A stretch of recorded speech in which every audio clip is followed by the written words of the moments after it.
Okay, so we are back. We are now going to pick up where we left off. We were talking about the CAGED system a little bit with our major chords, major triads, major arpeggios, all the way up and down the neck using this system.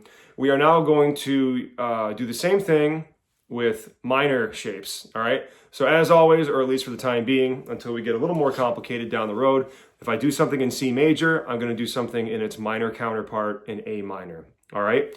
Now, full disclosure, these shapes are a little bit wonkier as far as the chords go than the previous video. The thought process behind this is now we have to think about all minor versions of the CAGED system, okay? So because of that, we run into a couple little weird sort of shapes. So basically, if I have a C right here, this is gonna make sense hopefully in a little bit. You ever try making a C minor down here? It's awfully strange, and you can't even use more than 4 strings. Because guess what? Not happening, okay? Another example, G major, or this way, G major. You ever try playing a G minor down here? Well, you really can't go beyond the first 4 strings. Why? Because you get 2 kind of off-color notes, especially that B natural, which is going to be no bueno, all right? So I'm gonna adjust these. I will have chord diagrams as I go through them. Just remember that these are a little bit wonkier than the major shapes, okay? Let's get started. First shape we encounter is the A shape. Think of the word caged. We are now just starting on the letter A. So A, G, E, D, C, back to A, all right? Just because I want to try to use as much real estate as possible with regard to the fretboard, all right? So we have our good old-fashioned A minor, all right? That's the A shape.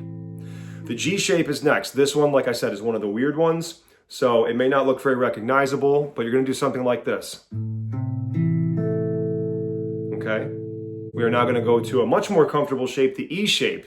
This is a bar chord that you're familiar with, should be, anyway. All right, 5th fret bar, okay? And remember what I said, removing the nut accordingly, okay? Because if some of these shapes get played without the nut, or excuse me, without your finger barring, for example, even this one, you get that, okay? Next we have the D shape.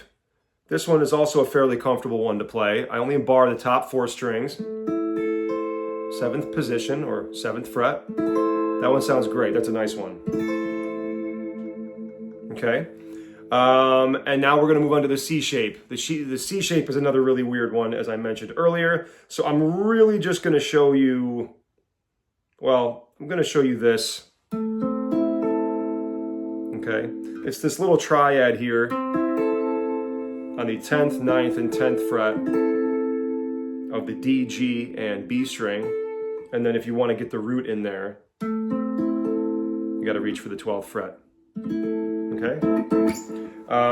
And then we approach, if we were to repeat what we did, and now we're gonna play that same shape that we did all the way down at the bottom, we're just gonna bar 12. And this is an A-shaped bar chord, you should be familiar with this. All right, so here are all the shapes. A shape, G shape, E shape, D shape, C shape. You could even do it up here, but then it kind of collides with the D shape, and then back to your A shape. All right, so now we're gonna hit the arpeggios, all right? We've got 5 to deal with. We're gonna do a total of 6 because we're gonna do the repeat here on the 12th fret. Here we go.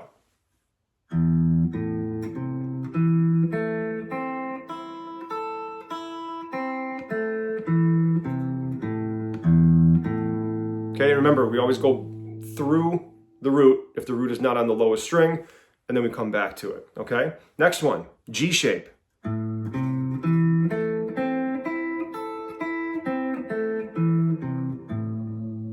Okay, E shape.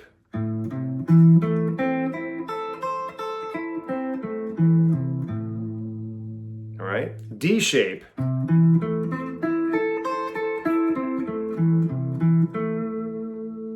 C shape.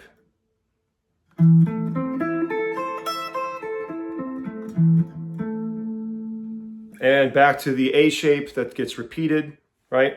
Okay, now we're just gonna have some more fingers involved.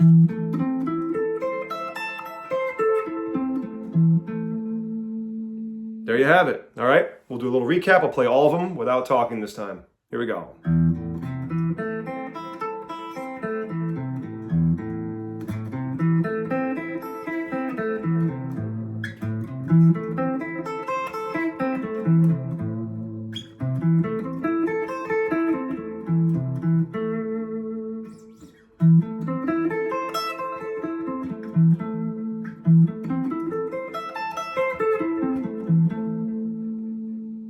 So now I want to leave you guys with an exercise that I find pretty enjoyable. It's pretty musical. It's a cool chord progression.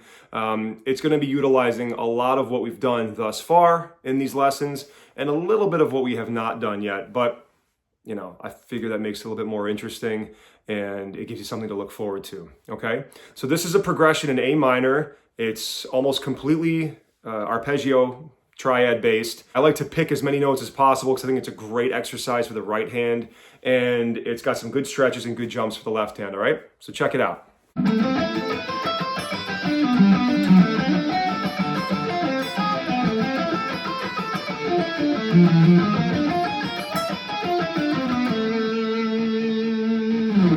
And that's a wrap. Hope you enjoyed the exercise. I hope you enjoyed all the information in the video. As always, please like, comment, and subscribe. It helps me out a ton. Your support is really appreciated. Thank you so much. Enjoy the rest of your week. I'll see you on the next video.